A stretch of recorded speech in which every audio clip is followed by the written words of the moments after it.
हायो बच्चों, welcome back to my YouTube channel. तो आज हम पढ़ाने वाले हैं क्लास 10th का most important marathon economics, complete economics one shot, है ना, one shot revision with BVI and PYQ board model question, है ना।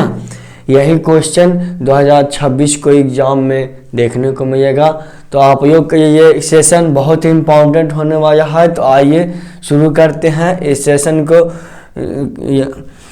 शुरू करते हैं। तो पहले आप इसका स्क्रीनशॉट लीजिए क्योंकि ये सारे question most important, most VVI है। ये सारे क्वेश्चन पूछा गया है और आगामी एग्जाम में पूछा ही जाएगा, है ना। ये VVI है, सिलेक्ट किए हैं इकोनॉमिक्स अर्थशास्त्र में। तो स्क्रीनशॉट खींच लीजिए आप लोग, है ना। चलिए नेक्स्ट स्टार्ट करते हैं दोस्तों।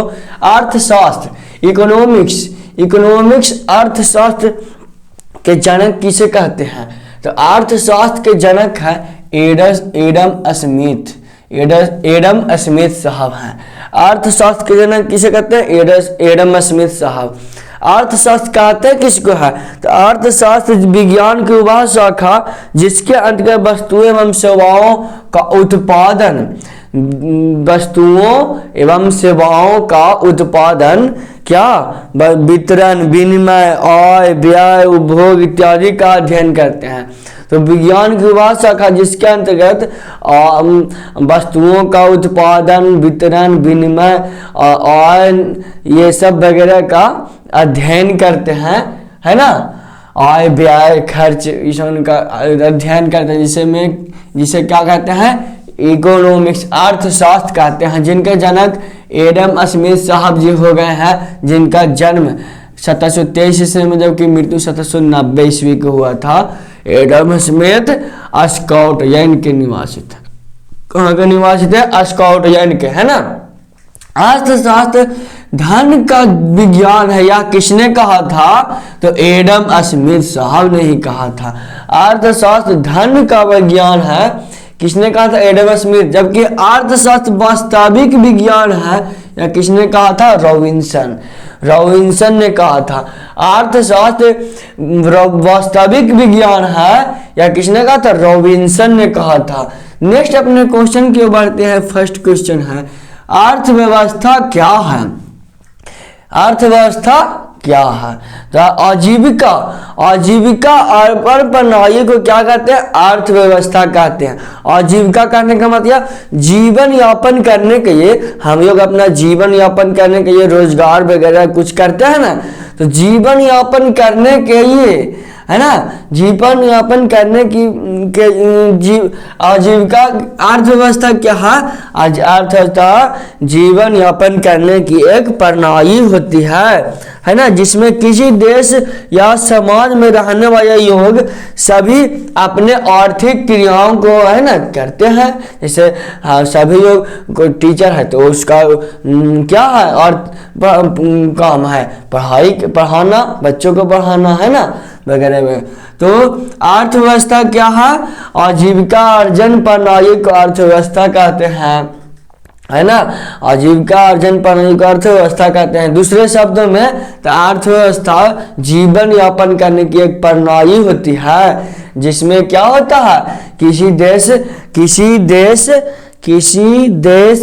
जिसमें किसी देश समाज में रहने वाले लोग सभी आर्थिक क्रियाओं को संपन्न करते हैं। वे सभी क्रियाएं जो हमें उससे आय मिलती है, माने पैसे मिलते हैं, उसे क्या कहते हैं? आर्थिक क्रिया कहते हैं। जिनसे हमें पैसे मिलते हैं उसे आर्थिक क्रिया कहते हैं। जैसे बच्चों को पढ़ाने पर क्या मिलता है? एक टीचर को पैसे कुछ मिलते हैं, मिलता है ना। कोई काम किसी से करवाना है, घर बनवाना है तो मिस्त्री घर बनाया तो उसके लिए वो चार्ज करता है ना। कोई भी काम करवाना है तो उसके लिए चार्ज करता है, उसी को कहते हैं आर्थिक क्रिया, है ना। अर्थव्यवस्था इनके संरचना को कितने क्षेत्रों में बांटा गया? तो अर्थव्यवस्था के संरचनाओं को कितने क्षेत्रों में? तो 3 क्षेत्रों में बांटा गया है। पहला है प्राथमिक क्षेत्र। पहला क्या है? प्राथमिक क्षेत्र। तो प्राथमिक क्षेत्र, तो अर्थव्यवस्था, ये सभी मोस्ट इम्पॉर्टेंट क्वेश्चन है ना, ये हेडलाइन में लिख दिए है ना, क्लास 10th बिहार बोर्ड के ये है ना। तो अपाया प्राथमिक क्षेत्र, इसे कृषि क्षेत्र भी कहा जाता है। प्राथमिक क्षेत्र है ना, प्राथमिक क्षेत्र को कृषि क्षेत्र भी कहा जाता है। प्राथमिक क्षेत्र को कृषि क्षेत्र भी कहा जाता है ना, कृषि क्षेत्र भी कहा जाता है। जैसे प्राथमिक क्षेत्र में कृषि, पशुपालन, जंगली, मछली खनन विषय शामिल होता है। तो प्राथमिक क्षेत्र में क्या क्या शामिल होता है? मछली, कृषि, जंगली मछली, जंगल में रहते हैं वो, पशुपालन है ना। और द्वितीय क्षेत्र में पहला क्षेत्र हो गया प्राथमिक क्षेत्र, कृषि हो गया, जंगल के जानवर हो गए, पशु हो गए है ना, मछली हो गया, खनन हो गया। और द्वितीय क्षेत्र में आया है, द्वितीय क्षेत्र दूसरा होता है द्वितीय क्षेत्र, इसे उद्योग क्षेत्र भी कहा जाता है। द्वितीय क्षेत्र को उद्योग क्षेत्र भी कहा जाता है। द्वितीय क्षेत्र को क्या कहा जाता है? उद्योग क्षेत्र भी कहा जाता है, जिसमें कई कारखाने, गैर बिजली जय शामिल होते हैं। जितना भी कई कारखाना है, फैक्ट्रियां है, सारा किस क्षेत्र में आता है? द्वितीय क्षेत्र में आता है ना। जितना भी कई कारखाना है, इंडस्ट्री है, जितना भी गैस बिजली जय शामिल है, सब द्वितीय क्षेत्र में। तृतीय क्षेत्र को सेवा क्षेत्र भी कहा जाता है। तृतीय क्षेत्र को क्या कहा जाता है? सेवा क्षेत्र। तो क्या पढ़ा है? अर्थव्यवस्था कितने क्षेत्रों में बांटा गया है? तो 3 क्षेत्रों में बांटा गया है। पहला प्राथमिक क्षेत्र, द्वितीय क्षेत्र और तृतीय क्षेत्र। तृतीय क्षेत्र को कहा जाता है सेवा क्षेत्र। जैसे अभी हम पढ़ाने का कार्य कर रहे हैं, तो पढ़ाना क्या है? किस क्षेत्र में आता है? सेवा क्षेत्र में आता है ना। जैसे हॉस्पिटल है, हॉस्पिटल में डॉक्टर मरीजों को देख रहा है, तो ये क्या कर रहा है डॉक्टर? सेवा क्षेत्र में है, सेवा क्षेत्र, सेवा का काम कर रहा है ना। तो इसे सेवा क्षेत्र, तृतीय क्षेत्र को कहा जाता है, जिससे सबसे ज्यादा आय की प्राप्ति होती है। सबसे ज्यादा आय की प्राप्ति किससे होती है? सेवा क्षेत्र से होती है। क्यों होती है? सेवा क्षेत्र से, क्योंकि सेवा से, जैसे खान सर के बारे में आप लोग जानते ही होंगे, फेमस हो गए हैं और लाखों लाख करोड़ों अरबों खरबों कमा रहे हैं कि नहीं कमा रहे हैं। तो सेवा क्षेत्र एक ऐसा क्षेत्र है जिसमें सबसे ज्यादा पैसा मिलता है सेवा करने से, है ना।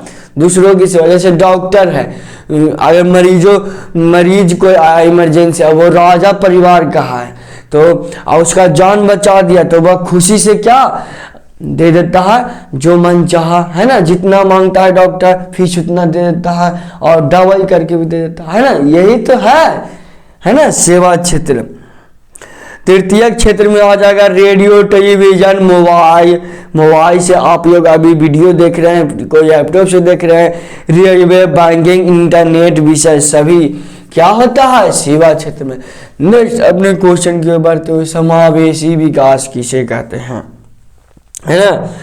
तो विकास की वैसी प्रक्रिया जिसमें समाज के सभी वर्गों का जीवन स्तर ऊपर उठता है ना। जीवन स्तर ऊपर उठता है, मतलब विकास की वैसी प्रक्रिया जिसमें क्या होता है कि समाज के सभी वर्गों का जीवन स्तर, यानी कि कोई एक वर्ग नहीं, सभी वर्गों का जीवन स्तर ऊपर उठता है, ऊपर उठने का कार्य करता है, जिसे क्या कहते हैं?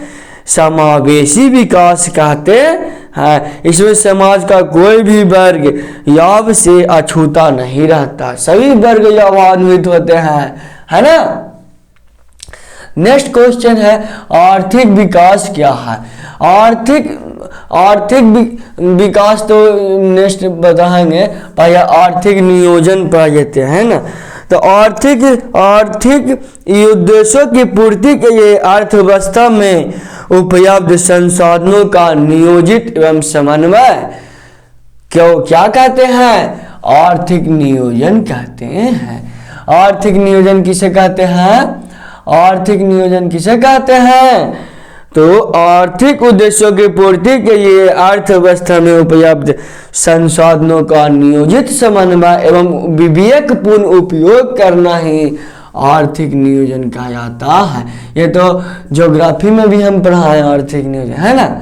नेक्स्ट अब संसाधन नियोजन शायद पढ़ाए होंगे ज्योग्राफी में, लेकिन सेम है, यही तो है ज्योग्राफी में भी। आधारभूत संरचना क्या है? आधारभूत संरचना क्या है?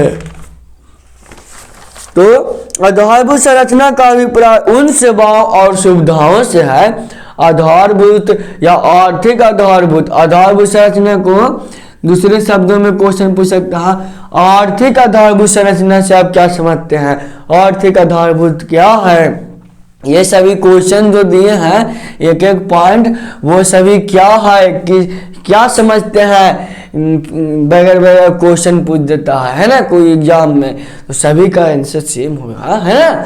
नेक्स्ट क्वेश्चन की ओर बढ़ते हैं। आधारभूत संरचना का अभिप्राय उन सेवाओं और सुविधाओं से है जो किसी देश के आर्थिक विकास में सहायक साबित होता है। कोई भी देश है उसके आर्थिक विकास में अगर सहायक साबित हो रहा है तो उसे क्या कहते हैं? आर्थिक आधारभूत संरचना कहते हैं।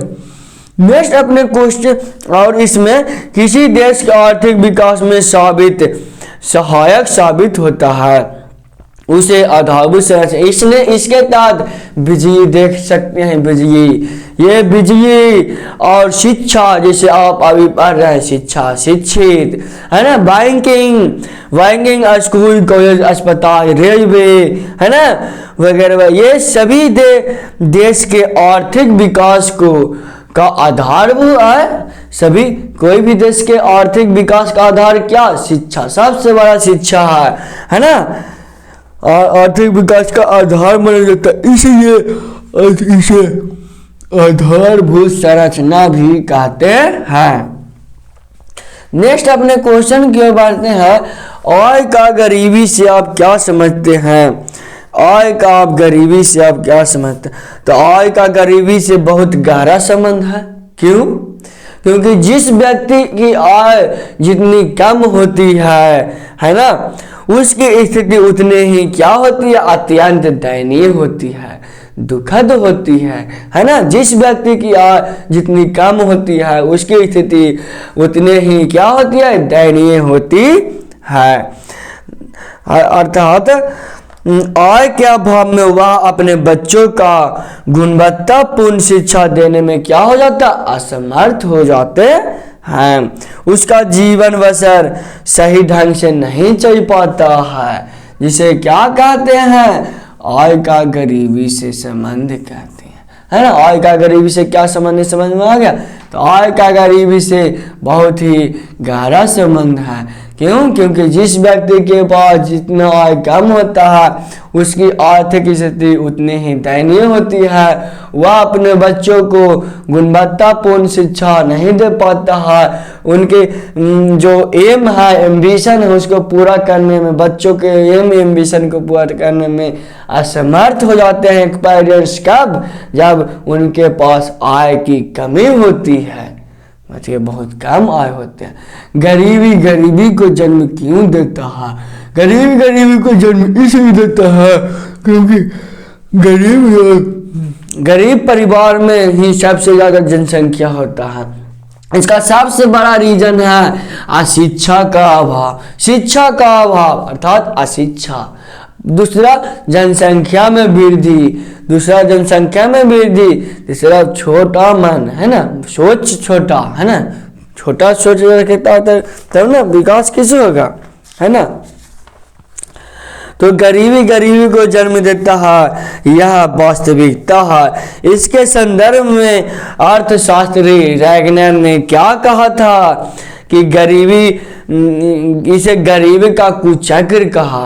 रैगनर ने गरीबी को क्या कहा? गरीबी का कुचक्र कहा, है ना, जिसका कारण है जनसंख्या में सबसे बड़ा वृद्धि, अशिक्षा का अभाव, आय में कमी को माना जाता है। इसमें अगला पीढ़ी क्या हो जाता है? और गरीब होते जाता है। प्रति व्यक्ति आय प्रति व्यक्ति और पीसीआई पर कैपिटा इनकम किसे कहते हैं? तो प्रति व्यक्ति आय किसे कहते हैं? तो प्रति व्यक्ति और पर कैपिटा इनकम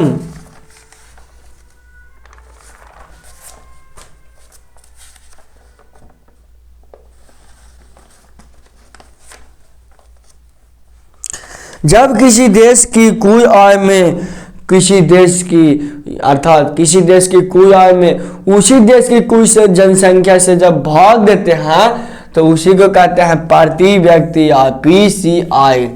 पीसीआई किसे कहते हैं? तो किसी देश की कुल जो जनसंख्या है और उसमें किसी देश की कुल किसी देश की कुल आय में उसी देश की कुल जनसंख्या से भाग देते हैं ना, तो उसे क्या कहते हैं? प्रति व्यक्ति आय कहते हैं। किसी देश की कुल आय, कुल इनकम में उसी देश की कुल जनसंख्या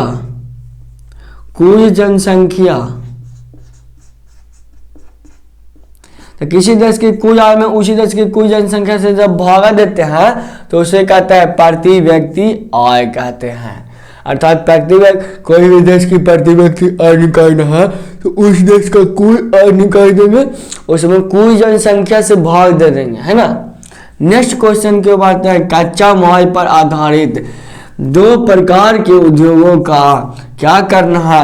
उदाहरण सहित वर्णन करना है ना। कच्चे माल पर आधारित, तो पहला कच्चा माल पर आधारित क्या हो गया? तो पहला तो हो गया कच्चा माल पे आधारित, पहला तो हो जाएगा कृषि आधारित उद्योग, दूसरा हो गया खनिज आधारित उद्योग। तो कृषि आधारित उद्योग क्या है? कच्चे माल पे आधारित उद्योग है ना। कृषि आधारित उद्योग क्या है?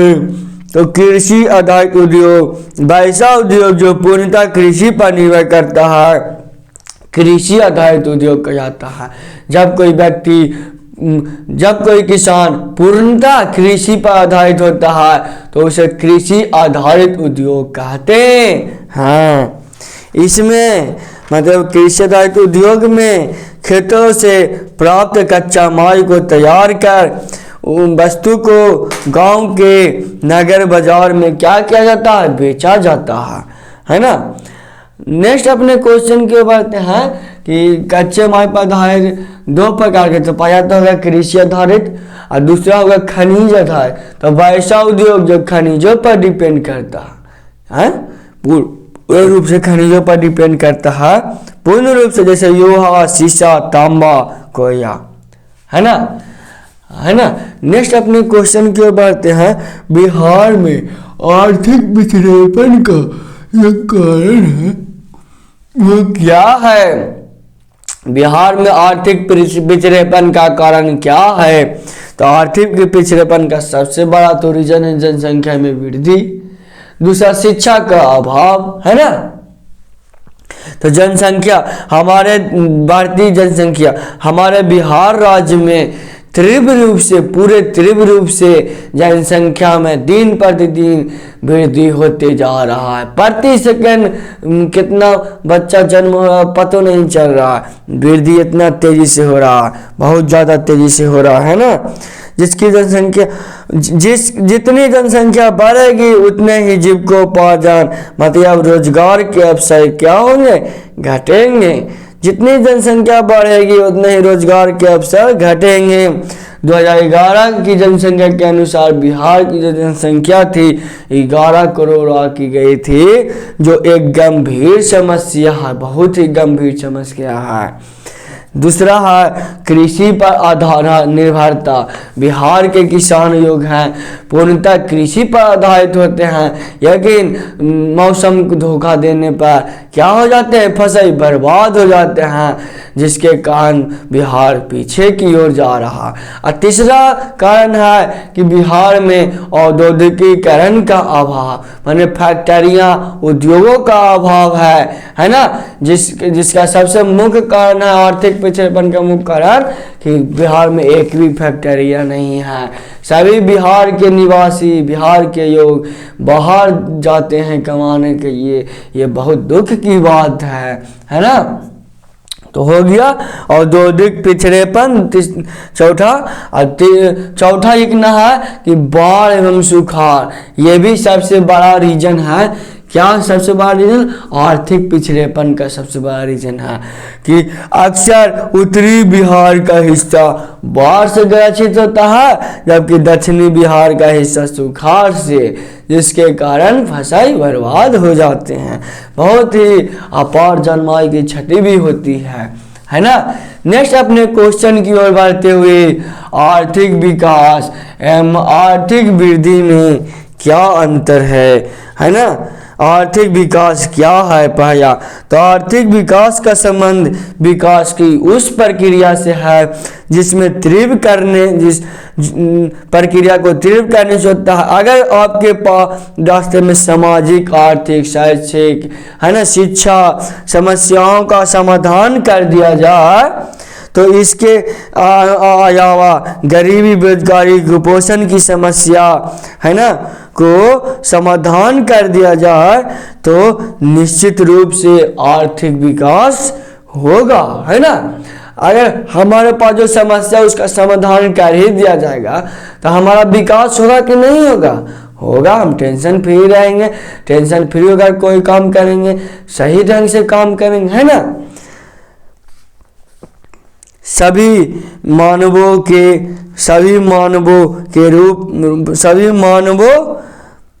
के लिए आर्थिक विकास अलग होती है, जिसमें एक वर्ग को लाभ और दूसरे वर्ग को क्या होती है? हानि होती है।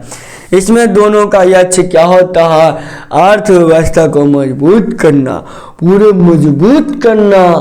अर्थव्यवस्था को पूरे मजबूत करना, है ना। आर्थिक विकास एवं आर्थिक वृद्धि में खास कोई अंतर नहीं है ना। प्रमुख अर्थशास्त्री श्रीमती उर्साया हिक्स के अनुसार क्या अंतर है?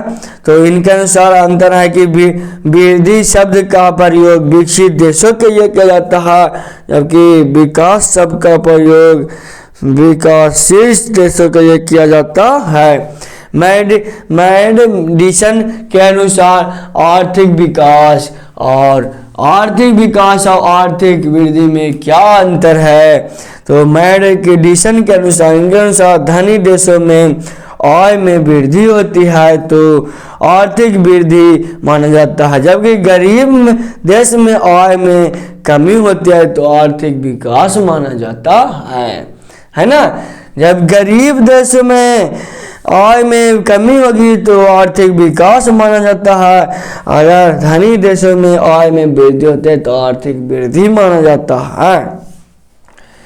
नेक्स्ट अपने क्वेश्चन की ओर बढ़ती हुई, राष्ट्रीय आय क्या है ना, नेशनल इनकम। ये मोस्ट क्वेश्चन है, राष्ट्रीय आय, है ना। तो राष्ट्रीय आय एक देश में कुल उत्पादित वस्तुओं एवं सेवाओं का कुल मौद्रिक मूल्य क्या कहा जाता है? आर्थिक विकास कहा जाता है। आर्थिक विकास किसे कहते हैं? तो एक वर्ष में कुल उत्पादित वस्तुओं एवं सेवाओं का कुल मौद्रिक मूल्य क्या कहा जाता है? राष्ट्रीय आय कहा जाता है। राष्ट्रीय आय कहा जाता है। कुल मौद्रिक मूल्यों का योग राष्ट्रीय आय। एक वर्ष में कुल उत्पादित वस्तुएं एवं सेवाओं का कुल मौद्रिक मूल्य का योग क्या कहा जाता है? और राष्ट्रीय आय कहा जाता है। राष्ट्रीय आय की, है ना, राष्ट्रीय आय का परिभाषा प्रसिद्ध अर्थशास्त्री प्रोफेसर मार्शल के अनुसार राष्ट्रीय आय के तहत उन सभी वस्तुओं को शामिल किया जाता है जिनका उत्पादन वर्ष में श्रम, पूंजी, प्राकृतिक संसाधनों के सहयोग से होता है। और प्रोफेसर पीगू के द्वारा राष्ट्रीय आय का परिभाषा क्या है? तो इनके अनुसार राष्ट्रीय लाभांश किसी देश का वह आय होती है जिसमें विदेशी आय को शामिल कर मुद्रा का मापन करते हैं, है ना। प्रोफेसर फिशर के अनुसार राष्ट्रीय आय का क्या परिभाषा है? तो इनके अनुसार उत्पादन की अपेक्षा उपभोग ही राष्ट्रीय आय कहा जाता है ना। उत्पादन की अपेक्षा उपभोग करना ही, है ना। नेक्स्ट अपने क्वेश्चन की ओर बढ़ते हुए कि राष्ट्रीय आय की गणना के प्रमुख विधियों का वर्णन करें। राष्ट्रीय आय की गणना का प्रमुख विधियों का वर्णन करें। तो पाया है लिखेंगे कि राष्ट्रीय आय की गणना का प्रमुख विधियां निम्नलिखित है। पहला लिखेंगे उत्पादन विधि, दूसरा लिखेंगे आय विधि। तो उत्पादन विधि किसे कहते हैं? तो जब किसी देश के लोगों की आय उत्पादन के माध्यम से किया जाता है, जब किसी देश के लोगों की आय उत्पादन के माध्यम से किया जाता है जिसे उत्पादन विधि कहा जाता है। यह सबसे सरल विधि है, यह सबसे सरल विधि है उत्पादन विधि। उत्पादन विधि राष्ट्रीय आय की गणना के लिए सबसे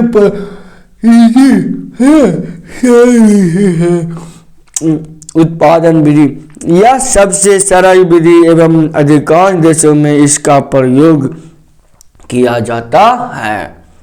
दूसरा है आय विधि। दूसरा क्या है? तो दूसरा है आय विधि। आय विधि क्या है?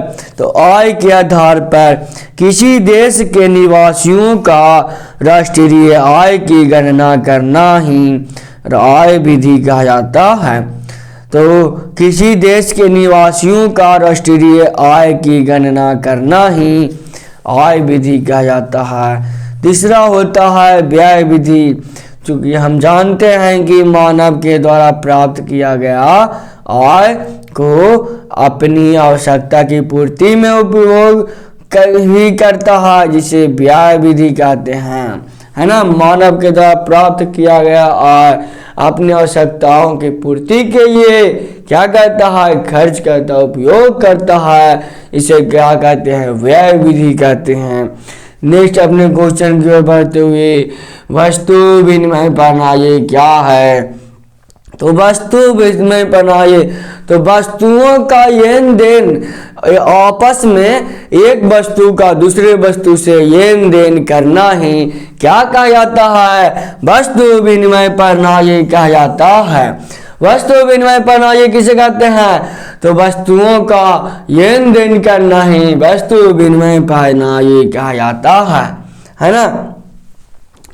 तो वस्तुओं से वस्तुओं का लेन देन करना ही वस्तु विनिमय प्रणाली कहा जाता है। इसमें मुद्रा माने पैसा का प्रयोग नहीं किया जाता है। जैसे गेहूं के बदले कोई चावल दे दिया, है ना, चावल के बदले कोई आटा दे दिया, ऐसे चेंज किया जाता है। कोई दूध के बदले कोई कुछ दही दे दिया, है ना, वगैरह। माने इसी तरह चेंज होता रहता है। कुछ भी मैंने एक वस्तु दी है, दूसरा वस्तु ये उनसे, तो इस विधि को क्या कहते हैं? वस्तु विनिमय प्रणाली कहते हैं। जैसे हम किसी को मार्कर दिए और वो उस मार्कर के बदले हमको पैसा दिया, माने इस मार्कर के बदले हमको कोई पैसा दिया, तो वो क्या कहा? वस्तु विनिमय प्रणाली। तो पैसा नहीं देना है, पैसा इसमें मुद्रा का प्रयोग नहीं किया जाता है वस्तु विनिमय प्रणाली में, ठीक है। तो अगर किसी को मार्कर दिए तो वो हमको पेन दिया, तो इस तरह का जो लेन देन है उसे वस्तु विनिमय प्रणाली कहते हैं। इसके मार्ग में आने वाली बहुत सारी कठिनाइयां हैं। क्यों? कैसे है? क्योंकि उस टाइम वस्तु विनिमय प्रणाली के समय क्या होता था कि अगर कोई सोना के नथनी दे रहा है, तो उसके बदले कोई चावल दे दिया, कोई जमीन दे रहा है 1 कट्ठा 2 कट्ठा, तो उसके बदले उसको क्या दे दिया, खाना खिला दिया, और उसके बदले 1 कट्ठा 1 दिया जमीन, है ना। इसी तरह का पुराने समय में किया जाता था, ऐसे ही होता था वस्तु विनिमय प्रणाली, है ना। अगर किसी को एक दिन खाना परोस के खिला दिया, सम्मान कर दिया, तो वो जमीन 1 कट्ठा 2 कट्ठा तक लिख देता था, है ना। क्योंकि उस टाइम सस्ता था, उस टाइम भूमि का, है ना, वैल्यू था, कम था। मुद्रा क्या है? अच्छा, इसके मार्ग मानवीय प्रमुख कठिनाइयों का वर्णन करें। पाया हो गया मूल्य का सामान्य मापदंड में कमी, यानी उस टाइम मापदंड नहीं था कि 1 केजी चावल में हमको कितना लेना चाहिए, हमको कितना आटा लेना चाहिए, ये नहीं पता था। 1 किलो किसी को चावल दे रहे हैं तो हमको कितना दही लेना चाहिए, कितना दूध लेना चाहिए, ये किसी को नहीं पता था। 1 किलो चावल में कितना हमको किसी से दही लेना है या दूध लेना है, ये नहीं मापदंड था, है ना। इसका आविष्कार नहीं हुआ था क्योंकि उस समय मुद्रा का आविष्कार नहीं हुआ था। इसमें 100 केजी चावल के लिए कितना कपड़ा दिया जाए, 1 गाय खरीदने के लिए कितना केजी मक्का दिया जाए, ये सब, है ना, यह अनुमान लगाना काफ़ी कठिन था। और दूसरा है वस्तु विनिमय प्रणाली का आने वाली कठिनाइयाँ, मूल्य संचय का अभाव। तो वस्तु विनिमय प्रणाली के तहत वस्तुओं का संग्रह करना काफ़ी कठिन हो चुका था, चूँकि कुछ वस्तुएं ऐसी भी थी जो क्या हो रही थी, बहुत ही कम समय में नष्ट हो जाती थी, जैसे साग सब्जी अनाज वगैरह, है ना। तीसरा विभाजन का अभाव। कुछ वस्तुएं ऐसी थी जिसका विभाजन नहीं किया जा सकता है, जैसे में क्या है, गाय भैंस पशु, है ना, पक्षी वगैरह, है ना, का विभाजन नहीं किया जा सकता है। अर्थात 1 गाय के बदले 4 लोगों को 4 वस्तुएं लेकर गाय को 4 वस्तुएं में करना, ये मुश्किल था, काफ़ी कठिन था। तीसरा हो गया। फिर चौथा हो लिखते हैं भविष्य के भुगतान में कठिनाइयाँ। तो वस्तु विनिमय प्रणाली के तहत किसी देश का उधार लेना, किसी वस्तु का उधार लेना देना काफ़ी क्या था, कठिन था। इसमें एक का लाभ और दूसरे का क्या होता था, हानि होता था वस्तु विनिमय प्रणाली में। क्योंकि कोई एगो गाय दिया और उसके बाद ये उसको एगो बकरी दे दिया, तो ये घाटा हुआ कि नहीं, बकरी का दाम कम है, गाय का दाम ज़्यादा है, तो एक को लाभ एक को हानि होता था, है ना। नेक्स्ट अपने क्वेश्चन की ओर बढ़ते हुए क्या कहा, मुद्रा क्या है? मुद्रा क्या है? मुद्रा एक विनिमय प्रणाली का सबसे, है ना, मुद्रा वह विनिमय का माध्यम है जो मूल्य का मापन एवं धन का संचय करता है ना। मूल्य का मापन एवं धन का संग्रह या संचय करता है। मुद्रा विनिमय का मुद्रा, है ना, विनिमय का क्या है, विनिमय का एक माध्यम होता है जो मूल्य का मापन एवं धन का संचय करता है, जिसे मुद्रा कहते हैं, है ना। मुद्रा के प्रमुख, है ना, मुद्रा के प्रमुख कार्य है पहला विनिमय का माध्यम। तो मुद्रा विनिमय का एक माध्यम होता है ना, विनिमय का एक माध्यम होता है जिससे वस्तु का क्रय विक्रय करने में सहायता मिलती है। इसमें वस्तु या सेवा को बेचकर मनपसंद वस्तु खरीदने का कार्य करते हैं। यह वस्तु विनिमय प्रणाली के कठिनाइयों को दूर करने का कार्य करता है ना। दूसरा मूल्य का मापन। मुद्रा के आविष्कार ने किसी वस्तु का मूल्यांकन किया। इसमें किसी वस्तु का दाम कितना होगा या पता लगा दिया गया, है ना। तीसरा हो गया धन का संचय, मानव अपने भविष्य के लिए धन का कुछ संचय करता है ना, ताकि भविष्य वो सुरक्षित रहे। चौथा है साख का आधार, वर्तमान समय में मुद्रा साख के आधार पर कार्य करती है ना। साख आधार बैंक खाता के आधार पर मुद्रा के कारण साख पत्रों का प्रयोग बड़े पैमाने पर किया जाता है। नेक्स्ट अपने क्वेश्चन की ओर बढ़ते हैं। मुद्रा के दोषों का वर्णन करें, है ना। तो मुद्रा के दोषों का वर्णन करें तो मुद्रा के प्रमुख दोष है, पहला वर्ग संघर्ष का उदय, है ना। दूसरा नैतिक दोष, तीसरा प्रलोभन प्रोत्साहन, शोषण की प्रवृत्ति उत्पन्न, है ना। तो पहला हो गया वर्ग का संग्रह का उदय, मुद्रा के बल पर कुछ लोग धनी होते जा रहे हैं और गरीब लोग क्या होते जा रहे हैं, गरीब होते जा रहे हैं, गरीबों को इनका शोषण किया जा रहा है। नैतिक कार्य, नैतिक दोष, मुद्रा सभी दोषों का क्या है, जड़ होते हैं। इनके कारण मानव क्या होते हैं, लालची होते चला जा रहा है और अनेक प्रकार के गलत कार्य, है ना, कर रहे हैं, जैसे चोरी डकैती अपहरण वगैरह वगैरह जितना भी हो रहा, आतंकवादी हम या आतंकवाद, ये सब मुद्रा का ही दोष है, चूंकि प्रलोभन का प्रोत्साहन। तीसरा प्रलोभन प्रोत्साहन, मानव में लोभ लालचपन लालची बढ़ने का कार्य है। कौन कर रहा है, मुद्रा कर रहा है, जिसके कारण परिवार में दरार, भाई भाई नहीं रहता, पति पत्नी से अलग हो जाती है ना। बहन भाई नहीं रहता, भाई बहन नहीं रहता, भाई भाई नहीं रहता, बहन बहन नहीं रहती, है ना।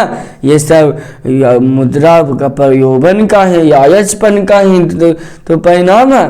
शोषण की प्रवृत्ति उत्पन्न, तो हकीकत में मुद्रा के आविष्कार ने वस्तु विनिमय प्रणाली की कठिनाइयों को दूर कर दिया, लेकिन दूसरी तरफ एक दूसरे व्यक्ति शोषण करने पर क्या है, तो ये हुए हैं।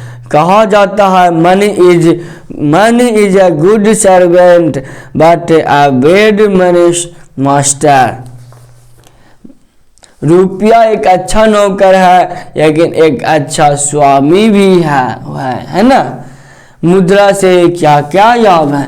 नेक्स्ट अपने क्वेश्चन की ओर बढ़ते हुए, मुद्रा से क्या क्या लाभ हैं, तो मुद्रा से प्रमुख लाभ निम्नलिखित हैं। मुद्रा से प्रमुख लाभ निम्नलिखित है। पहला विनिमय का माध्यम, ये सबसे, है ना। उपभोक्ता को लाभ, अगर कोई व्यक्ति किसी के पास काम करता है तो वह या मुद्रा के रूप में प्राप्त करता हुआ आप मनपसंद वस्तुओं को इस मुद्रा से खरीद सकता है, तो यह लाभ है कि नहीं है ना। वस्तु विनिमय प्रणाली में एक वस्तु देंगे एक वस्तु देंगे, इसमें एक वस्तु को लाभ दूसरे को हानि होती थी, तो ये सही न था, सही नहीं था। तो दूसरा हो गया पूंजी निर्माण में गतिशीलता।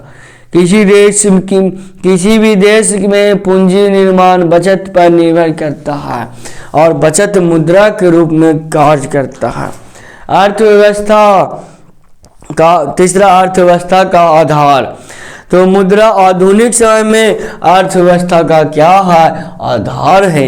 अर्थव्यवस्था का आधार वर्तमान समय में उत्पादन प्रणाली की मुद्रा के माध्यम से किया जाता है। साख के आधार, तो साख का आधार हम जानते हैं कि वर्तमान समय रोजगार, व्यापार या किसी कई कारखाने का विस्तार मुद्रा के माध्यम से ही होगा। यह मुद्रा बैंक में साख के आधार पर ऋण देता है।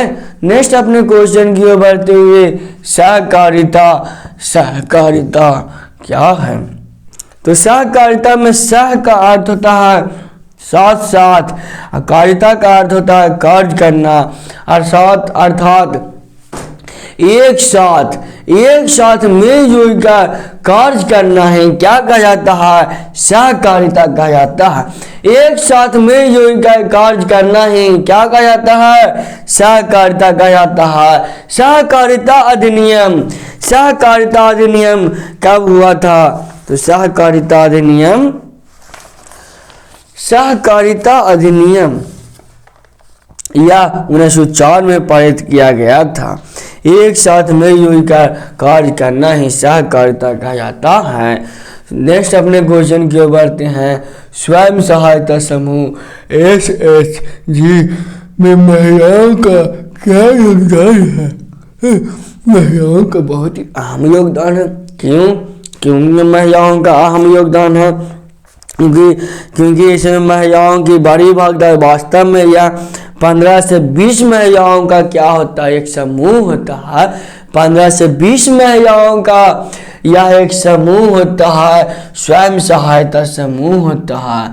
क्या होता है? स्वयं सहायता समूह होता है, जो अपनी बचत तथा बैंकों से कर्जा लेकर अपने परिवार एवं समाज को विकास करने का कार्य करती है। लेकिन भारत के कुछ ऐसे भी गांव हैं जहां बैंक की सुविधा नहीं है। इस अवस्था में गैर संस्थागत ऋणदाता अर्थात सेठ, साहूकार, महाजन, राजा जो रहता है उनसे कर्जा लेती है, परंतु ये लोग काफी शोषण करने का कार्य करते हैं। इन समस्याओं को दूर करने के लिए भारत सरकार ने हर गांव में बैंकिंग सेवा उपलब्ध करा दिया गया है। इस प्रकार महिला ऋण लेकर छोटे छोटे उद्योग, लघु उद्योग, कुटीर उद्योग कर सकते हैं। लेकिन बिहार में तो नीतीश कुमार इस बार तो 10-10 हज़ार दिए हैं, 2-2 लाख रुपया देने का भी वादा किए हैं, है ना। बहुत अच्छा काम कर रहे हैं नीतीश कुमार जी।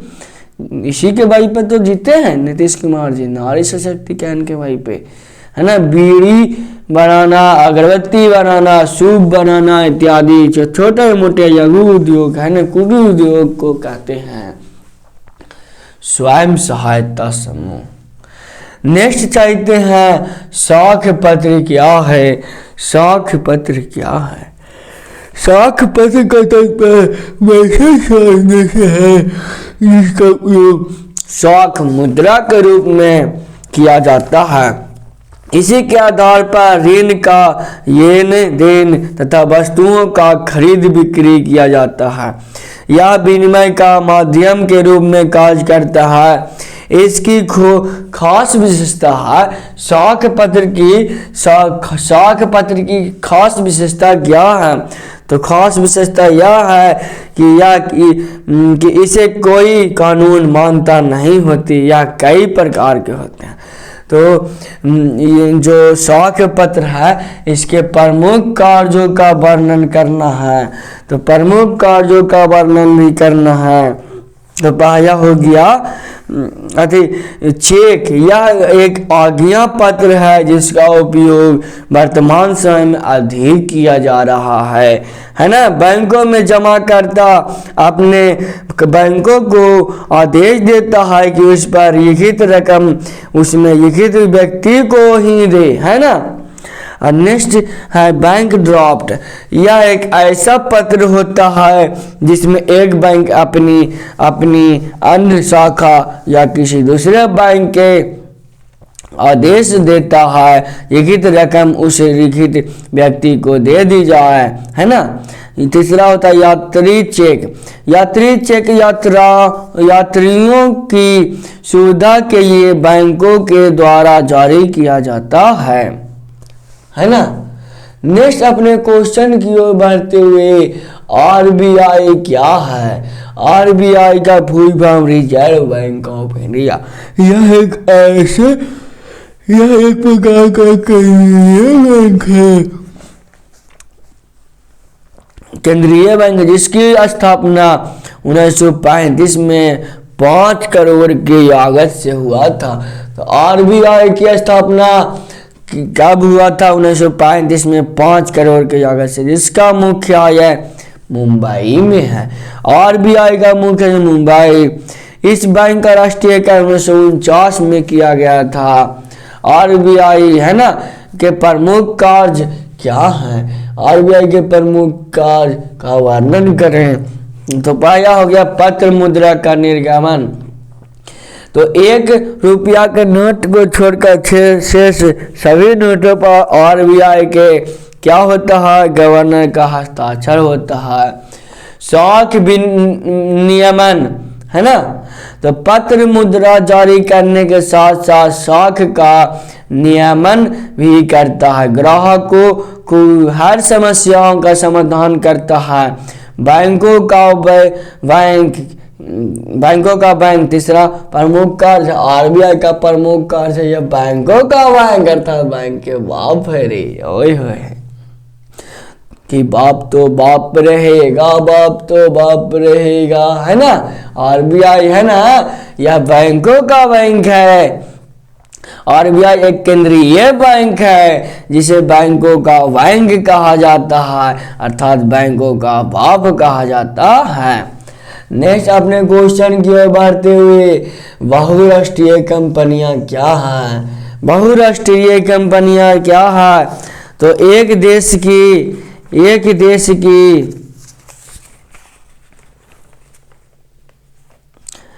बहुराष्ट्रीय कंपनियां क्या है? तो जो अपने बहुराष्ट्रीय कंपनियां उस कंपनियों को कहते हैं जो अपने सभी उत्पादन नियंत्रण स्वामित्व विश्व के कई देशों में रखता है, जिसे बहुराष्ट्रीय कंपनियां कहते हैं।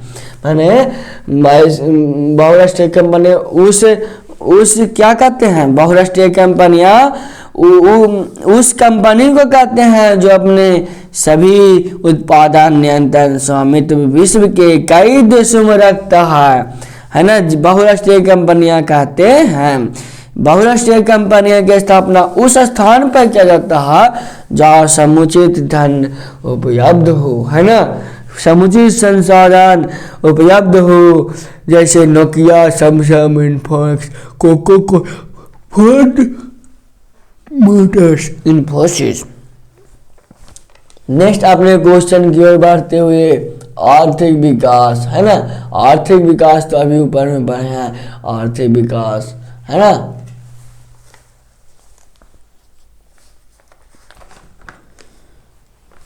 तो नेक्स्ट अपने आर्थिक विकास है ना, आर्थिक विकास कितने क्षेत्रों में बांटा गया है? सेवा क्षेत्र कितने क्षेत्रों में बांटा गया है? या मोस्ट वीवीआई है ना, मोस्ट वीवीआई, मोस्ट इम्पॉर्टेंट है ना।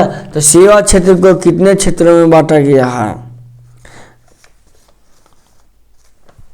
पहले देखियो आर्थिक विकास, आर्थिक विकास को कितने क्षेत्रों में बांटा गया है? तो आर्थिक विकास को 3 क्षेत्रों में बांटा गया। पहला कृषि क्षेत्र, और दूसरा होता है सेवा क्षेत्र, तीसरा उद्योग क्षेत्र। और नेक्स्ट क्वेश्चन है कि सेवा क्षेत्र कितने क्षेत्रों में बांटा गया है? तो यह 2 क्षेत्रों में बांटा गया है। सेवा क्षेत्र को 2 क्षेत्रों में, पहला सरकारी सेवा क्षेत्र, दूसरा गैर सरकारी सेवा क्षेत्र होता है। तो कृषि क्षेत्र क्या है? भारत एक कृषि प्रधान क्षेत्र है जहाँ 70% आबादी कृषि पर निर्भर रहते हैं, है ना। लेकिन देश की बढ़ती जनसंख्या ने कृषि के क्षेत्र में रोजगार के अवसर कम कर दिए, कृषि के क्षेत्र में छिपी हुई बेरोजगारी उत्पन्न हो गई है। दूसरा है सेवा क्षेत्र। तो सेवा क्षेत्र है रे, सेवा क्षेत्र, सेवा क्षेत्र क्या है? तो इसे रोजगार का विशाल क्षेत्र माना जाता है। देश के राष्ट्रीय आय में इसका सर्वाधिक योगदान है। मानवों को यह व्यापक रूप से रोजगार दिया जाता है।